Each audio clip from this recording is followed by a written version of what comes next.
Okey, insyaAllah perjalanan sudah kelas akademik. Buat kelas, buat roomstay.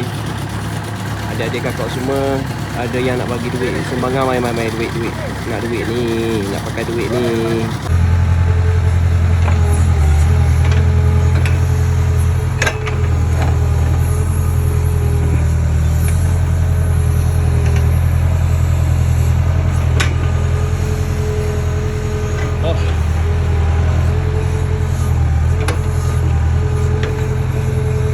Assalamualaikum Hanis. Adi alhamdulillah dah mula buat ni. Sini nak buat kelas Quran. Insya-Allah. Yang ada dah beli barang ni. Kalau Hanis ada nak bagi batu bata ke? Kabar ni Hanis kabar tadi nak bagi batu bata ke?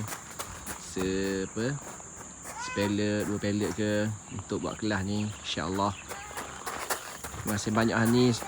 Apa-apa peluang ni nak bagi boleh ni. Terima kasih banyak Syah ni.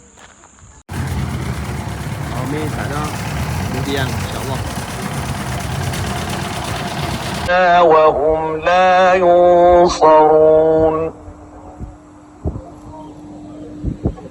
Wa amma Thamud fahadainahu. Baik, barang siapa 9 batang. Esok luncur lalu. Esok 2 3. Besi setang baik.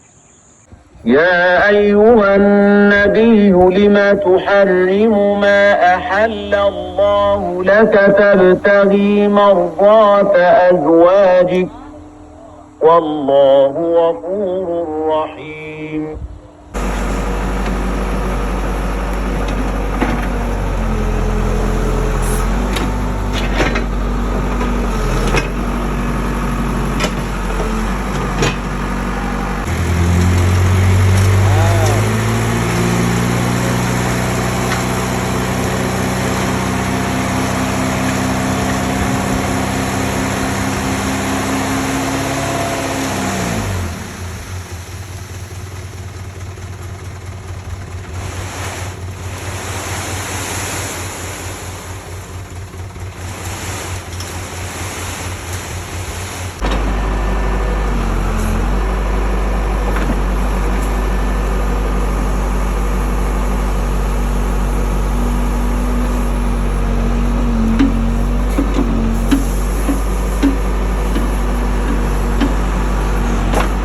Sini sini ni berbau cermin sini. Lepas tu sini berbau dekat 2 daun 2 daun sini sini kosong tak ada berbau. Lepas tu sini sini kami ingat berbau sini ni kawasan ni ni sini Lepas tu ni tak payah bawa ni sini dah. Sini dah ke kan ni?